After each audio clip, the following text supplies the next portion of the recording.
sinasabi ng Pangulo natin. Inulit na naman niya several weeks ago. Maraming makukulong bago magpasko at masisimulan na natin ang pagbabalik ng pera ng mga kababayan natin. So how soon, kung halimbawa tapos yung auction, how soon can the government get the money back?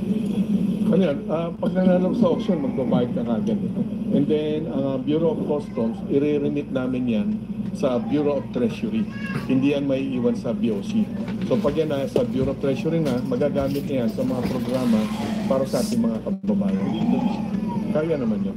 Auction, ano po ba? Mismo ngayon sila magbabayad, tapos maririnig kagad na... Upon notice of award na ikaw yung nanalo, meaning ikaw yung pinakamataas yung offer sa bawat isang sasakyan, bayad ka kagad, syempre. Within the day kaya, sir, Yes. reflect sa yun. MC nga yung preference natin. Manager's check. Kaliwaan po. Kaliwaan.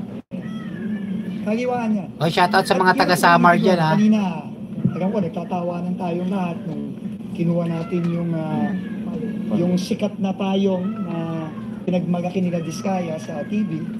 Pero naghahalong galit at tuwa itong araw na to. Galit dahil nakikita natin ngayon yung lahat ng ibebenta ngayon, pera natin lahat. Correct! Pera natin yan! Yung pinambili dyan, pera natin lahat eh. Correct. Yung payong na yun, ewan ko kung yung payong pa lang, ilang milyon na yun. Pera natin yan. So may kasamang galit, pero Sir Nagato, shoutout po sa inyo. tuwa eh. Magandang Mababawi na natin lahat to. gabi sa iyo. Makakakuha na tayo ng hustisya.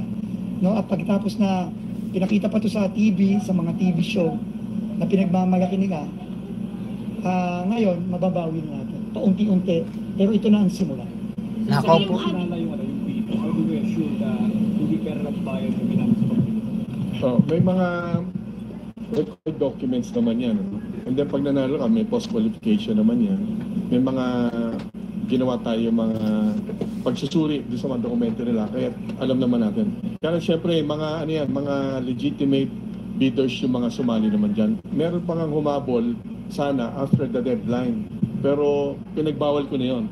Kasi pag nanalo yung mga hindi sumunod sa deadline, makukulayan yung ating proseso na bakit sila ipinanalo.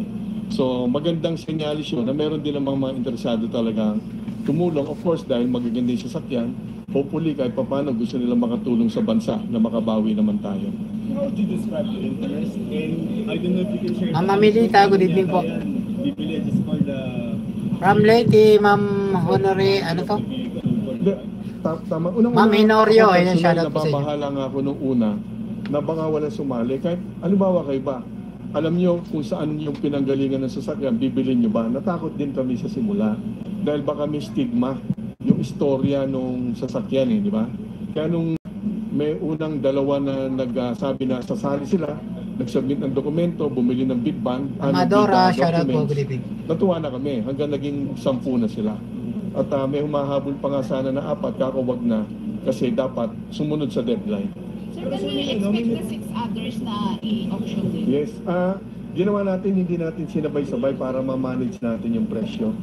Di ba? Kasi meron sabay-sabay for administrative purposes. So meron daw dyan kung gustong bilhin, tapos gustong papirmahan? Ito lang sa gitna. Ay, gitna po.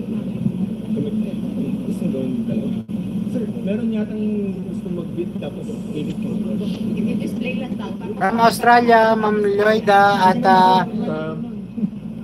Basta sa amin, Ma'am Lisa, makadikop tayo ng tamang hello sa presyo inyo. dito. May minimum price kami yung sinet Hindi na mabibigyan nila Diskaya, nakapress yung asset nila. Oo. Nakapress ang accounts nila. nako po. Sir, but they're going to pay the fines? They shouldn't do that. Ganito yan, sa batas ng ating customs, hindi po pwedeng bumili yung mga nag-import niyan at yung mga dating may-ari. Bawal yon. Ngayon, meron din tayo mga panuntunan, paano rin natin mako-compute at makikita yung halaga ng minimum price nitong mga ito. Dapat, hindi argabyado yung gobyerno. So, meron yung market study, meron minimum price, dapat mabawi natin yung mga dapat na pinagbayaran niya. Sir Nagato, meron ka ng jacket, Sir Nagato. Ay, papunta dito, pero bakit kaya hindi siya natuloy? Sorry. Si President po, supposedly, pumunta siya kanina kumain. Kundi no, shoutout sa inyo. Dapat alas 9, dahil sa kagustuhan ni Pangulong Bongbong Marcos na pakita yung suporta sa ginagawa na nila Secretary Vince. Ano? Mabigat yung trabaho nila. Talaga. Hindi yan sa TV